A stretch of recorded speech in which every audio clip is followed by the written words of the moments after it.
Good morning, sir. Good morning. Friends, this morning I have got Anand Shankar sir with me. Officially, he is Chief General Manager in POWERGRID, but I want to share something personal with you this morning. Anand Shankar sir had thrown an idea to me in 2007 that knowledge management is emerging. And that term I picked up. He helped me in getting the articles and all. So he is the doyen of information and communication technology. He is ET batch engineer of NTPC through All India selection test. Basically, he had got his BTech degree from NIT Surathkal, and electrical he knows, but he has got mastery over the components of Industry 4.0, whether it is artificial intelligence, whether it is deep learning, whether it is machine learning, and of course, being a person of prophetic vision, he does know what is likely to come in future. So he is the one person catching hold of whom was really difficult. He wanted to run away, but I also did not give up. And friends, I got reminiscent of that old proverb that winners are not the best people. Winners are the people who don't give up. I did not give up.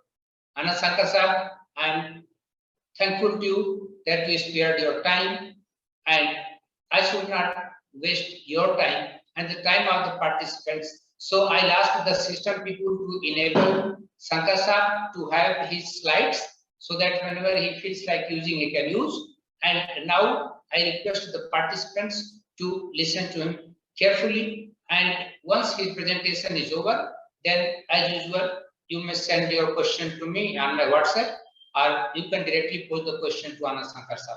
So Anand Shankar sir, good morning, very good morning again. Welcome to World University, and the platform is all yours. Thank you, sir. I'm really glad. I really don't know if I can meet the such large expectations, Pandey sir.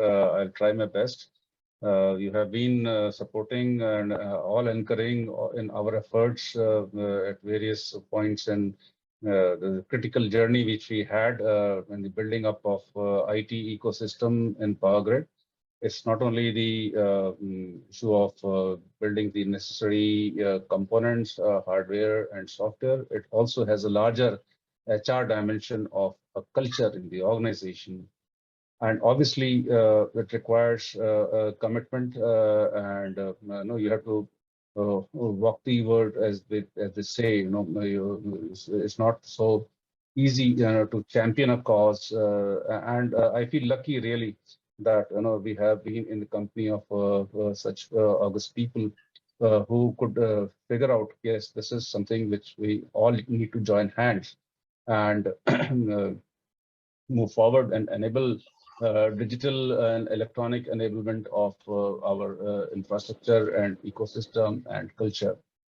It is a long journey for any organization, and I'm really glad that POWERGRID actually came out very well ahead of its peers in the setup, and really feel challenged at the moment because of humongous requirements on account of cybersecurity.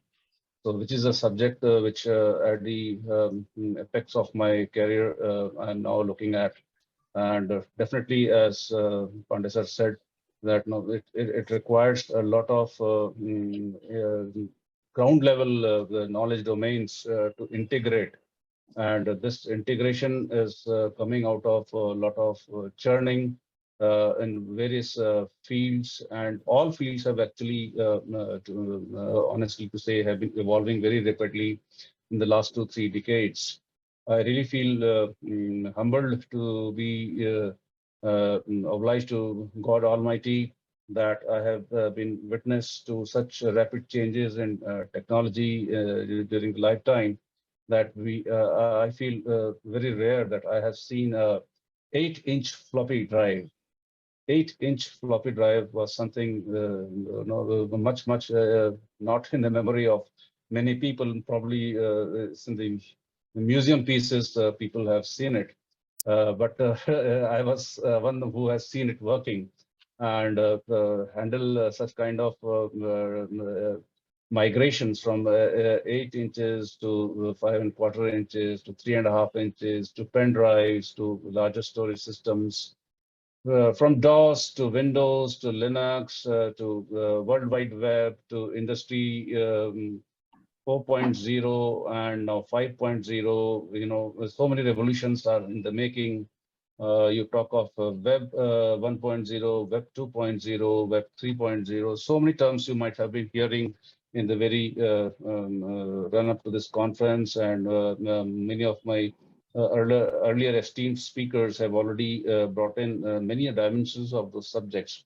I was really at crossroads what to cover in my session because these subjects, artificial intelligence and machine learning, they are quite independent domain in their own expertise.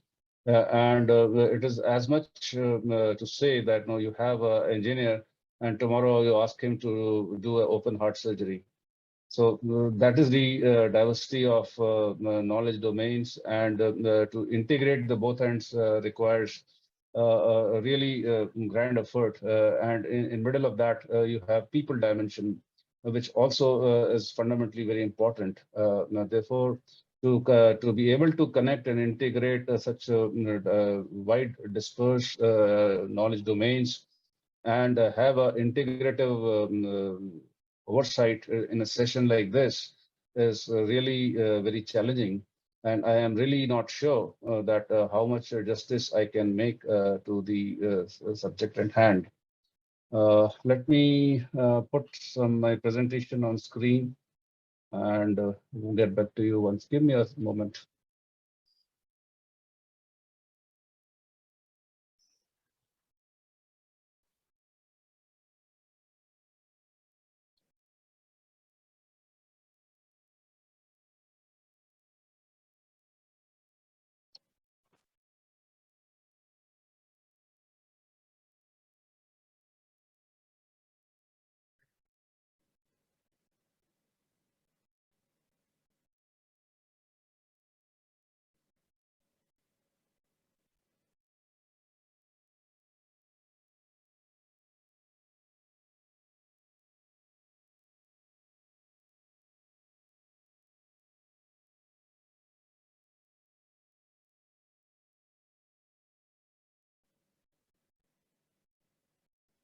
Is my screen visible now?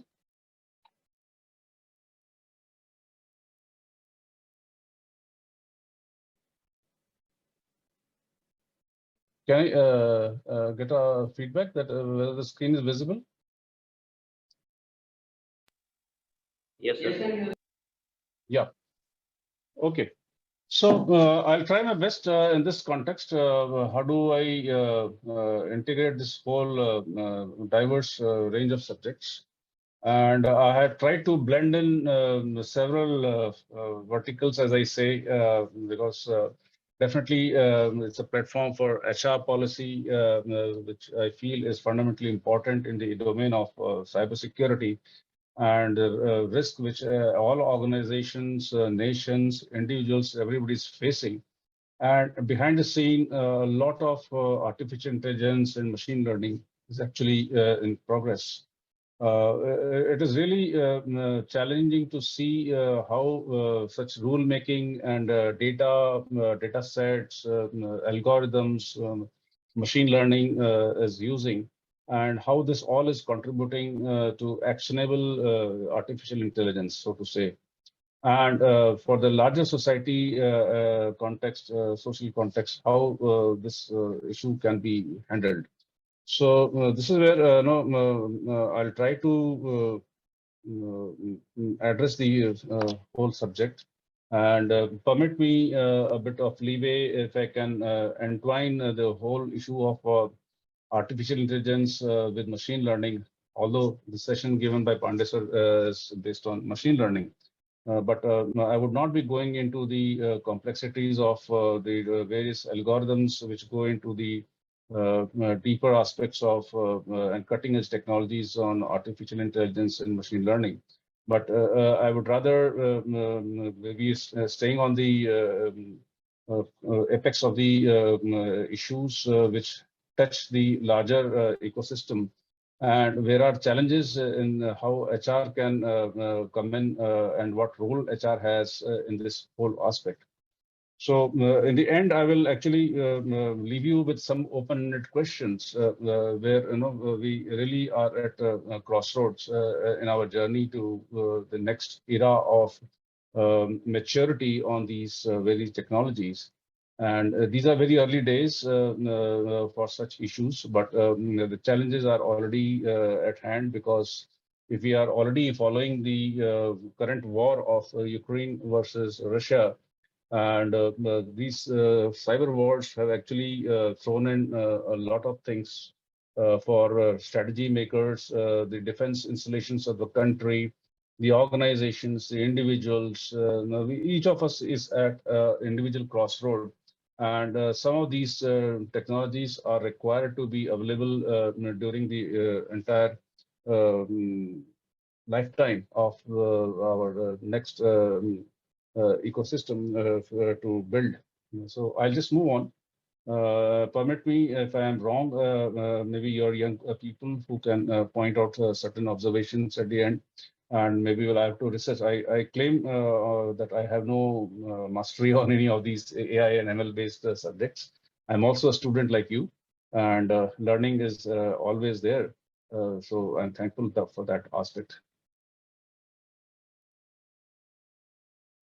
So if you see cybersecurity, now this is a very complex domain, and there are many issues which entwine the entire domain of cybersecurity, and it requires multiple domains of practice, right from IT, software, human-machine interface, human psychology, design standards, communication standards, encryption technologies, language, semantic web. So many things are happening, and also the law is required to pitch in all this domain. I really pity many times the police department, actually, when they have to gloss over such complex issues, and how justice can be done out of a police administration who is required to keep abreast on such diverse matters. And the way the judicial system works today, the inspector or the ASI in the police thana is your investigating officer. Obviously, it's a humongous challenge to train such people, and it is a very big cultural shift to move people from such conventional legacy-based skill sets in police investigation to the entire era of digital ecosystem. Now, many of these component systems shown in this diagram are actually having plugins or backend infrastructure, which is based on AI and ML technologies, and it seems very human to end of the day, the person who's interacting with it, and he is probably walking into a trap sometimes in a very ignorant manner. Now, we need to appreciate that this whole system is based out of three major pillars. That is the people aspect of it, the organizational process aspect of it, and obviously the technology. Now, actually, engineers have a very strong passion for technology. And when we say that they are knowing things, they are handling things actually at a technical level. But as we grow senior in the organization, there are issues related to organization policy, business processes and the way business is orchestrated, the digital technology softly blends into it. I remember the early days when the typewriters were actually getting replaced with individual computers, and slowly they got networked over a LAN to share the files, so to say, and email was the first vehicle to arrive in this ecosystem. And those were the days when telex was working, when the fax machines came in, and email was just a technical fab. And I really remember one time when there were issues of annual account settlement, and the organization process required all the site people to come with their accounts, registers, printouts, and they all used to come and for to the reconciliation. Now, once the interconnected technologies came in, obviously this all business process got eliminated and things started happening in an electronic manner. But the organization rules, the people skill sets, and those things remained at a individual initiative level. Many organizations who took those initiatives could mature, but you can really feel that many places, typically in government departments, you might see that this process is still the old legacy manner. But whenever there is a change, the change is required to be absorbed by people, and therefore it becomes very important. Now, if you see in the olden times, we were wondering that if a digital initiative is taken by an organization, then there's a large aspect of people training. I remember the bank computerization and how much of hangama it was to dole out a particular solution in an organization, and training was a big thing. Now, you see the kind of trajectory Government of India has taken with regard to a basic enablement of economics in the country, that is the digital money.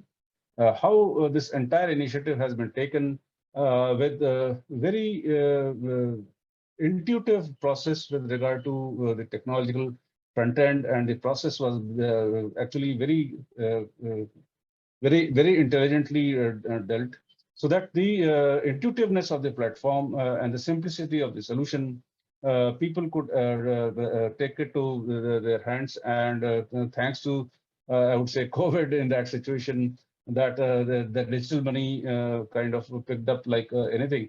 And the overhead of training actually got reduced in that sense. So, we have been training our people within our households. Those reach the older people at hand.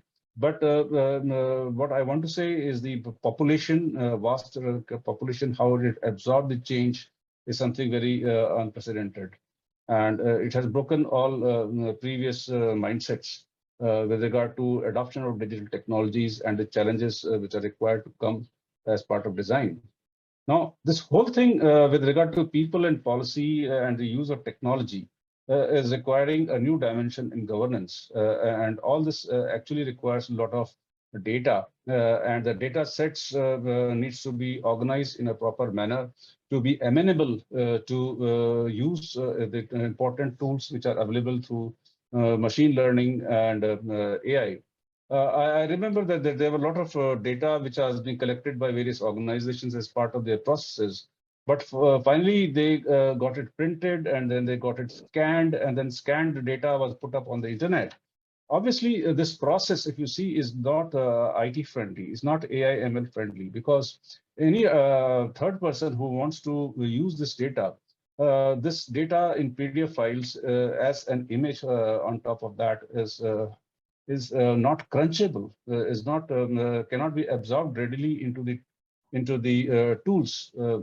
Now, the government has taken various initiatives. I would recommend that you see data.gov or you see data.gov.in, where many government departments and government processes have put up their data sets, so that the organization like yours can use these data sets for using and modeling various algorithms on these data sets, and come out with important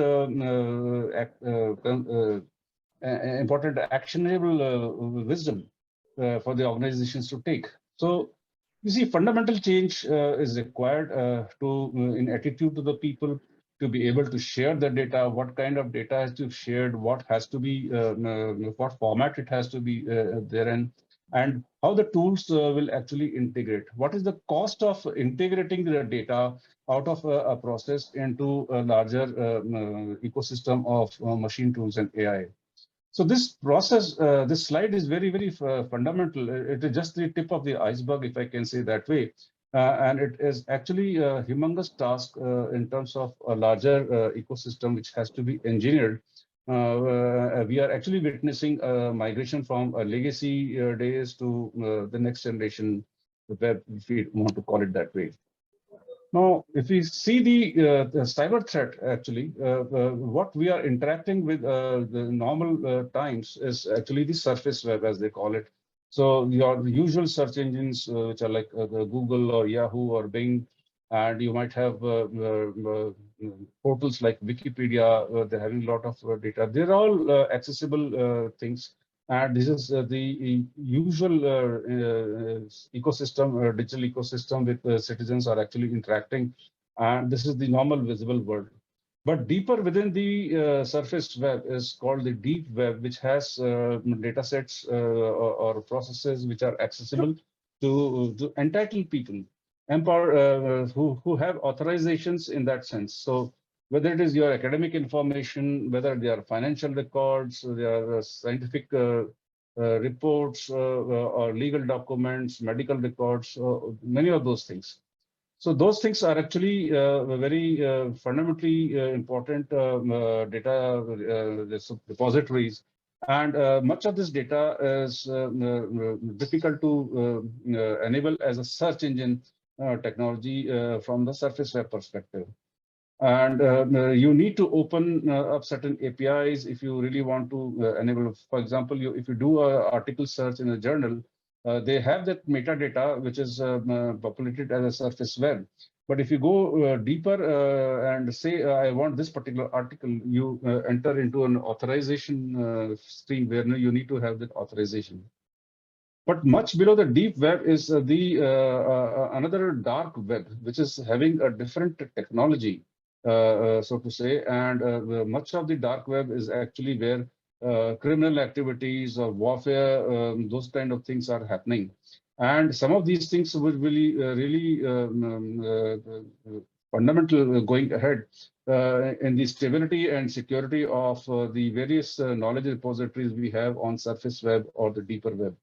Because if these surface web systems or the deep web systems are not properly maintained, then they are at risk of being trojaned or being leaked out, and the consequences are actually very impactful for the organizations and the individuals concerned in terms of their privacy or the asset values will actually at risk. Now, if we see that, I, for example, belong to a power sector, and therefore I can show a physical system. So where the risk is coming is actually for the physical deliveries. So if we have a physical system which we are monitoring, which we are organizing, and have a business process around it, that maybe 2 decades back was just a physical system. And the conventional management techniques used to work on those systems. But shortly, they all got computer enabled, and there were many connectivities for the monitoring databases. And this is where the whole things, even today, people envision this as a cyber physical system. So you have a physical system, you have computer databases, you have got firewalls, so you got internet connectivity by which these cyber physical systems are actually monitored and governed in that sense. But people are actually forgetting the people layer out of it. So actually, it is now called the smart ecosystem consists of not only the cyber physical system, but it is a cyber physical social system. So the people dimension is very important, and that is where the access controls, authorization to data sets, they become very important. And this is where the cyber security also creeps in, where you need to have proper policies and understanding of the dynamics. Organizational dynamics become very, very important in such a scenario. And when we say social set, it is not only employees within, it is also the larger ecosystem of people who we are interfaced with. So it may be government agencies, it may be suppliers, it may be business people, it may be former employees or contractual employees, or any combination of that. So all those people who are stakeholders in a cyber physical system comprise of this social system and people at large. When it comes to national security, you have such complexities are rising out of this social interaction, and the data sets which are coming up through many engines like Twitter or Facebook, they are acquiring a different dimension in the overall governance of the cyber physical system, if we want to say it that way. Now, you might have heard smart grid, and there are several components in the smart grid ecosystem, where there are various, this slide actually shows the various domains and what are the various IT assets and processes in each of these domains which are actually at work and need to be analyzed. So a task force where the US government has gone in and they have examined the various kind of interactions which are possible in various verticals and the domains, and how cross-referencing of the data and the processes is actually required to be understood as a reference logical model, where the data can play havoc if not monitored properly.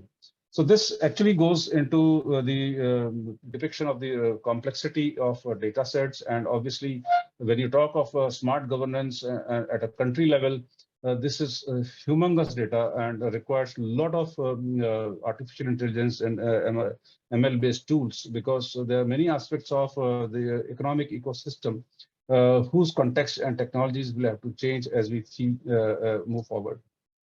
Now, governance, I just want to say that when we talk of cybersecurity, we normally talk of the incidents and the possible impact. But most of us actually forget the processes behind cybersecurity in the usual business framework. So there are a lack of business processes, or they may be inefficient, or there's a failure, or this could actually get initiated in terms of a physical security compromise. So this is all a game of probability, how a business impact may or may not happen in that ecosystem. So when we talk of cybersecurity and information security, people actually are getting locked with a vision that it's all technical things, but they are actually forgetting about the people and process, as I mentioned in the previous slide. If you see the international standard, which is behind all this aspect of information security, is ISO 27001. And the popular perception is on the technical side, where the ISO 27001 standard encompasses the various processes and the requirements to be complied with as a standard, covering all these three dimensions. Physical security is just one aspect of this thing in the overall context. Now, coming to closer to the issue at hand today, we are actually seeing a migration from a human-to-human interaction kind of an ecosystem, which was the pre-internet era time, to machine-to-machine interaction in terms of Internet of Things. And there's a lot of things which happened in the preceding 2 decades, particularly when the World Wide Web and the content part was actually started growing, particularly after the growth of the World Wide Web launch. India, for example, came in on the web in 1996. But even prior to that, we had a lot of data sets and email system was already in action. And when the people actually started happening, I say around 2008, 10 time frame, when you have got these kind of tools, Facebook, Skype, YouTube, they all started growing. And now it's the question of machines who are talking to machines. to enable larger ecosystem of 5G, which is on the roll as we speak. Now, I went through a couple of articles in preparation for this thing, and I just picked up certain cloud text, word text generated out of those articles to speak to you in the context of machine learning and AI and the backdrop of cybersecurity. So I just mentioned about the raw data, for example, how the raw data in our users' business processes has to be, skimmed properly. They have to be aligned properly, and probably there has to be a kind of a discipline. We struggle every day in the question of cybersecurity implementation when the data sets are not getting aligned. And the data recording practices by various verticals in the organizations are not in proper shape. And the data which in the earlier 2 decades was more like structured data, now we are talking of unstructured data. So this is where the unstructured data had a technical challenge which could not be met out of the SQL-based database technologies, and therefore you talk of big data as a NoSQL concept.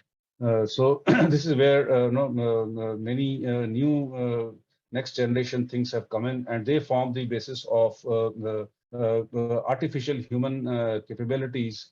And it requires a learning process based out of the data which is collected using something like pattern recognition, for example, and various visualization techniques which have been used for processing this kind of unstructured data. And this is a lot of research is going on. And this is where much of this learning process, the criminals at hand, for example, they're using in social engineering data sets of Facebook or Twitter, and they are openly accessible through their APIs.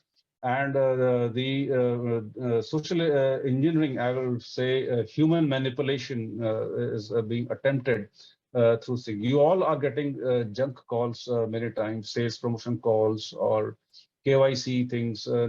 Each of these calls are actually the data sets which are going at the back end, how a person is confirmed that he is XYZ. So you have a true caller who detects you that a person X is calling you, and you would also know what kind of integrity he has, whether he's a suspect spam caller or he is a business caller, those kind of things.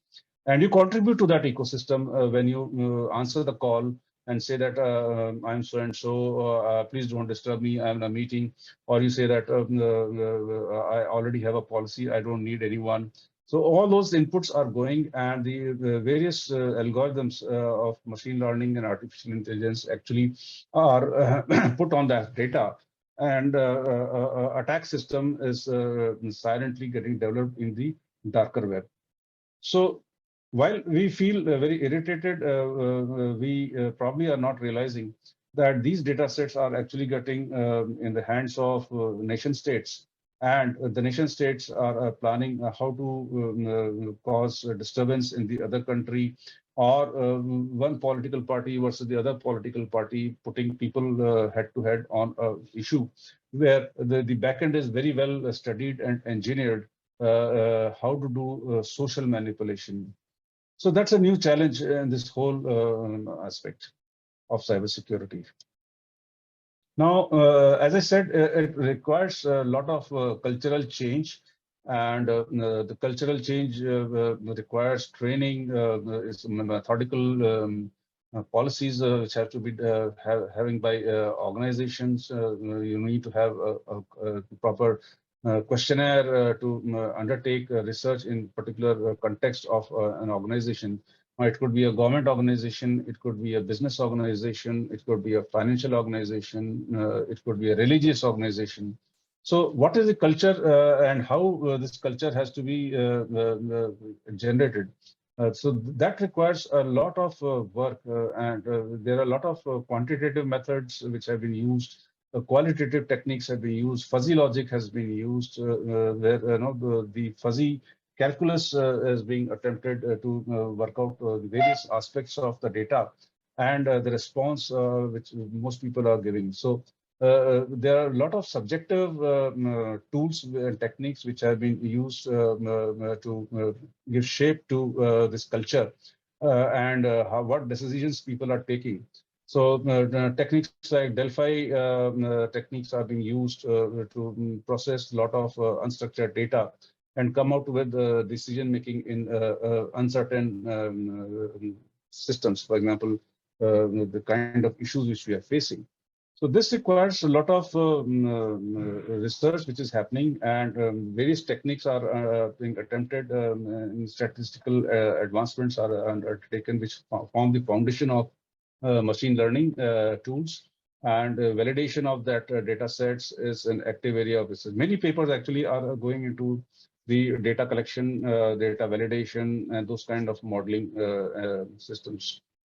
Now, with regard to HR, there is a lot of dimensions of HR which need to be seen in this context. There are issues related to company policy, how the AI or the ML is going to be used to transport the mundane task into a very integrated process using latest technological innovation for the benefit of the employees and for the organization as such. So a lot of narrative science is being used for developing emotional intelligence into the workforce, and how that maturity can be used for benefit of all. And talent acquisition has actually also started going into a virtual environment, as we see. So a lot of things are happening in this area. Now, if you see, because of hyperconnectivity, the government requires newer paradigms. So that is where a lot of changes are required. You need to have a ground movement to generate big data sets amenable for government governance processes, and the use of such capabilities in the public services and social media management is the need of the time. And you need to have a government which is available to the average state citizen interface on a 24/7 cross 365 basis for the basic public services, as also to be unveiling the truth and the challenges behind the false data sets which are being put in the same marketplace. So there's hyperconnectivity has brought in a lot of advantages, and we ride on that hyperconnectivity. But the service delivery has to be based on the validated data, and the data requires some kind of a regulator. The regulator requires a lot of such dependency on data sets, and the whole process we talk in the organization and the government context will contribute to this data sets, based on which the service transformation actually will be benefits will be reaped. Now, this is where some fundamental changes are happening with regard to cognition of the various processes, and how individuals and organizations react as a response to those kind of cognition challenges. So this is the subject area of cognitive engagement, and cognitive engagement is a big research area, and a lot of tactics are already being used for achieving their desired ends, whether it is a business end or it is the criminal end or the warfare end. Those objectives are being seen, and the public interest at large is at a risk. Some of those things which are looks very natural, amenable to larger set of people. So those things have to be really met out of the new governance requirements in the connected world. Now, the left side of the picture is something which is used to very common in the last 2-3 years. Most of us actually have gone through virtual meetings in the aftermath of the pandemic.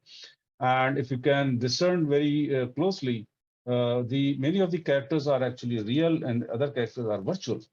So you might have seen chatbots at many of the websites where they are popping in and they are asking that if you have some way, some question, I can help you, those kind of things. Now, those things put together in a virtual thing, they are coming as a metaverse.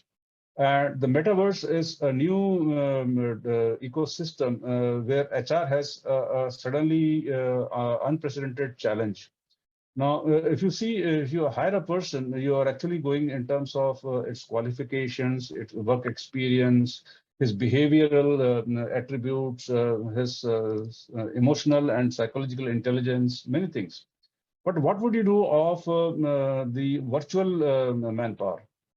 And how the collaboration will happen in such a new field, which is sitting on such vast data sets. And actually, the machine learning is actually powering these characters at the back end.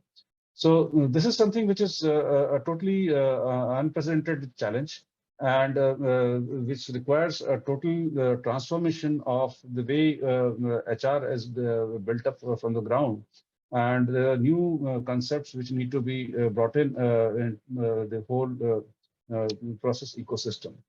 So where there is information domain, as we see, there's a physical domain, there's a social domain, and there are various interesting intersections actually where the cognitive domain is emerging, sitting on top of these three fundamental domains.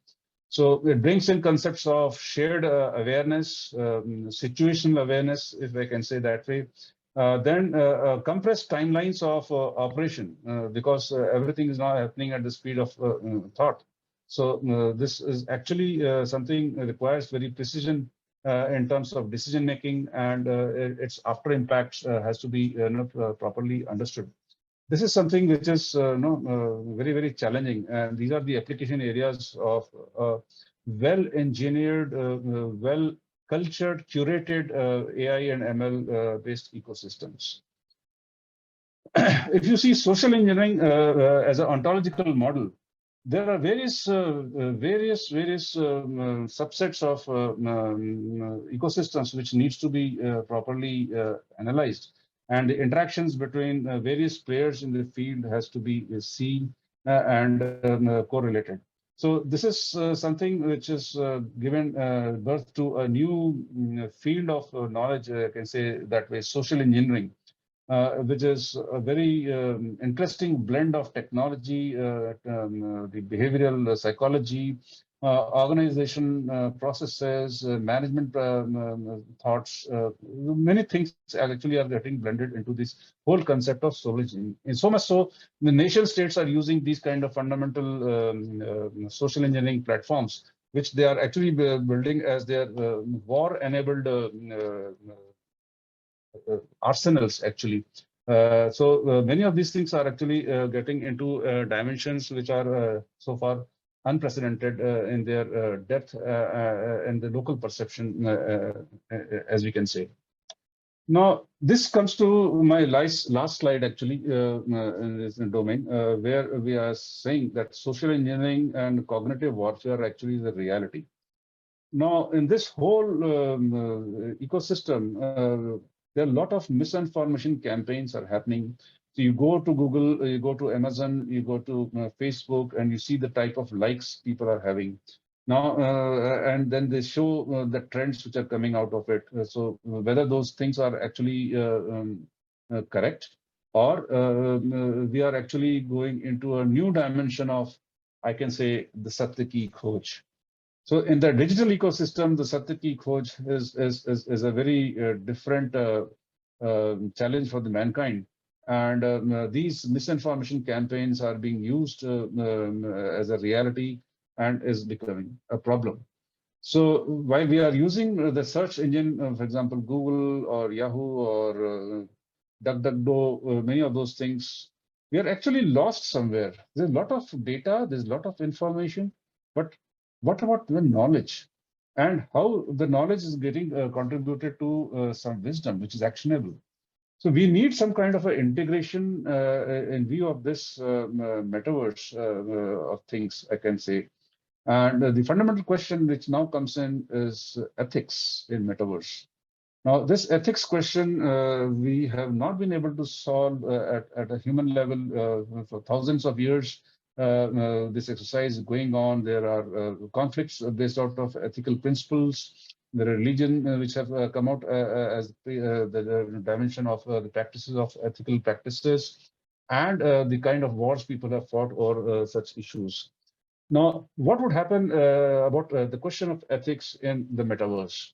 And how this issue is coming out of the mindsets which we have, or the fictional characters which are being developed, and the knowledge mindsets or the criminal mindsets or the creative mindset are getting blended in this whole thing.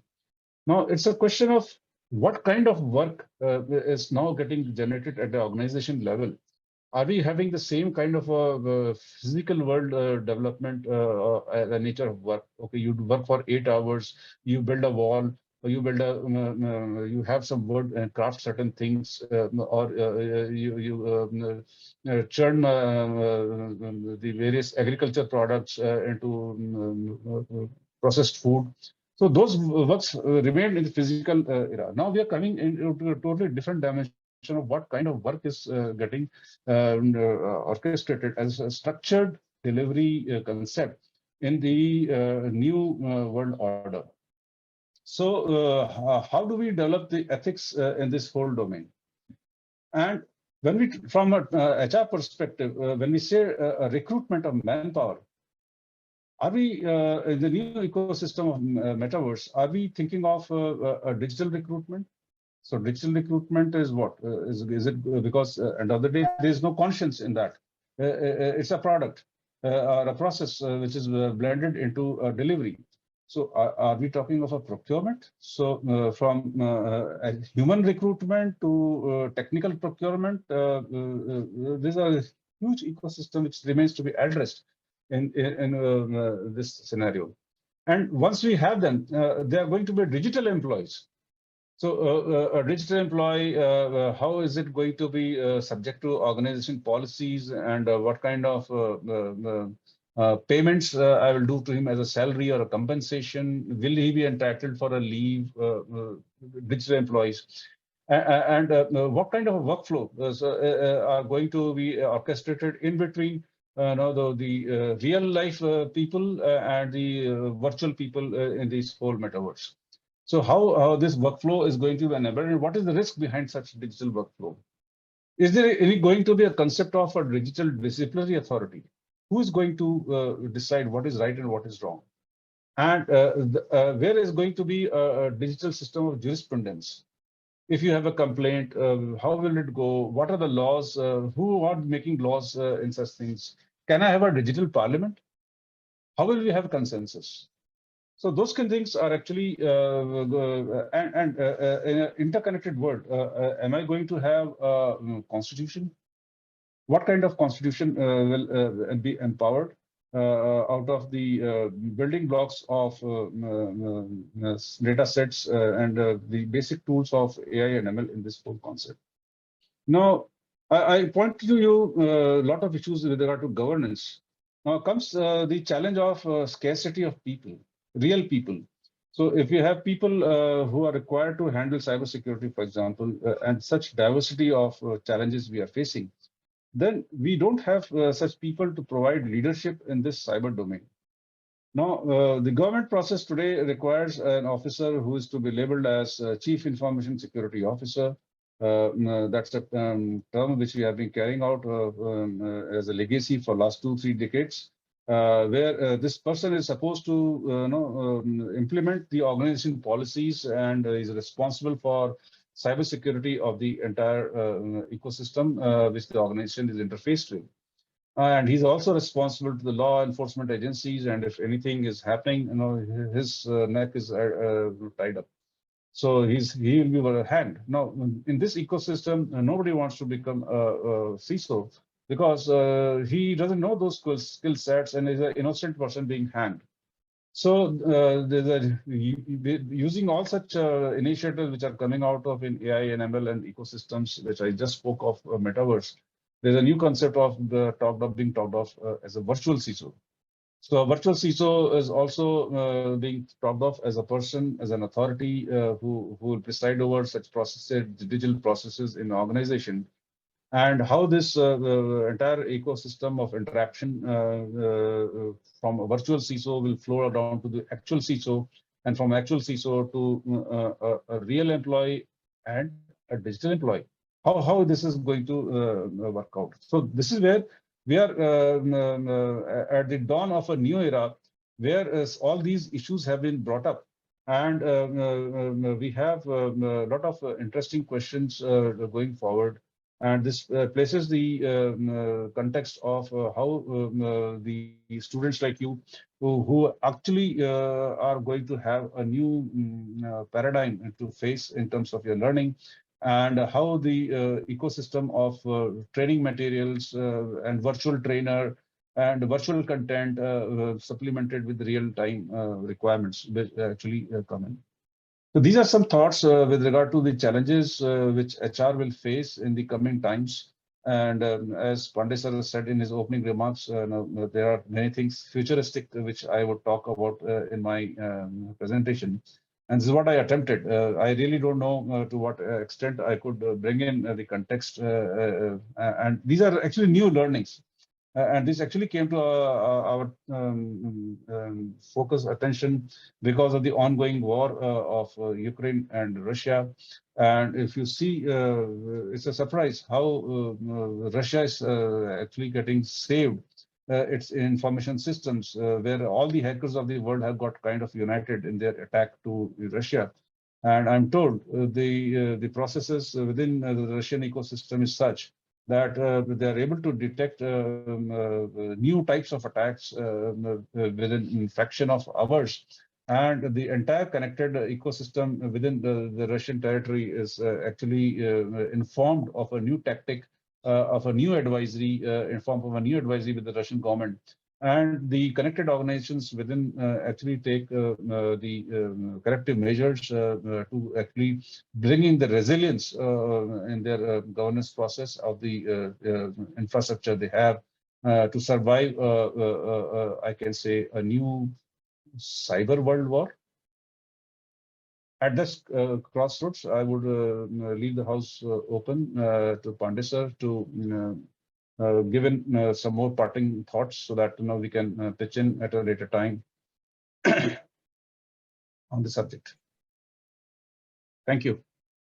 Anand Shankar sir, thank you so much. I remember the day when you told me what is metadata. If you can explain, I'll help you. And I could not. But still you helped me. Today, I am back to square one.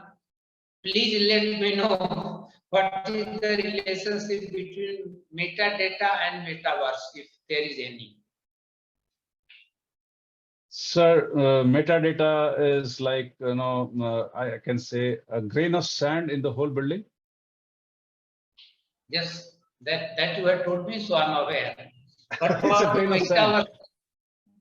metaverse, Metaverse is comprising of the entire human processes and the virtual processes which happen in a building. Let's say there's a society which has multiple flats. Today, from that sense, there's a vibrant ecosystem. And metadata actually is like screws and nuts and many elementary things which are going down into such a virtual ecosystem. sir, I have been informed by the systems people of my university that one student wants to know what is the full form of CISO. Yeah, that is Chief Information Security Officer. Okay, it's good. Let me also write it. Thanks to the student who had posed the question. Okay. I have got a question for you from Halt International Business School student. She wants to know as how this ecosystem is going to erode her privacy completely. Well, that's Or is there any privacy left for anybody on the planet? That is our question from Boston, Halt International Business School. Yeah, good that you brought in this question. It's not only the privacy of the individual, the concept of privacy of the organization, there's the privacy of the nation. Entire ecosystem actually went for a lot of, I'd say, internal debates. And the Supreme Court had observed in 2016, 17, and which led to the Puttaswamy case, where the privacy was established as a fundamental right. And the Puttaswamy case laid grounds on the direction of the Supreme Court for the government to come out with a data privacy law. We don't have a data privacy law in the country. And the commission was formed, and a model law on data privacy was actually put up. And this was put up to the parliament. Again, parliament has gone through the entire process. There's a parliamentary committee which has gone through a draft, and there were a lot of presentations and discussions. And the bill, as it stands before the parliament, is soon going to be a reality. Obviously, there are challenges which have come up in the drafting of the bill. And as we speak, there is another threat which is coming in, is in form of quantum computing. So the quantum computing era will throw in a new minefield of challenges, particularly with regard to privacy, because the encryption technologies which we have been using in our banking, for example, or communication systems like WhatsApp, which are ensuring on the strength of encryption, is at threat because of quantum computing will actually escalate the quantum of power, which will actually break the encryption in the short time you commit to the transactions. So this is where the entire digital ecosystem is also at threat, and this is something which is a lot of work is going on, and this is at a national strategic level to develop computing power of quantum scale. This is something which is more challenging. So human levels, as we understand, whether it is attitudes, cultures, disciplines, law, ethics, they take a lot of time to evolve. Now, technology has been evolving at a very neck-breaking speed, so to say, but human conscience, a digital conscience, a national conscience has to be interconnected. So those interfaces are really being discovered at the moment. Definitely, when we talk of privacy, there are data sets which are required to be private, and there are data sets which are required to be public, which are required to be kept, for example, within the national boundaries for the geostrategic interests of the country, and the trade practices which are sitting on top of such issues. So it's a cutting edge front of new social order which should emerge. Maybe at that point in time, how the world would look like is for each of us to contemplate. Yeah, Saini from Exeter University, UK, wants some help from you.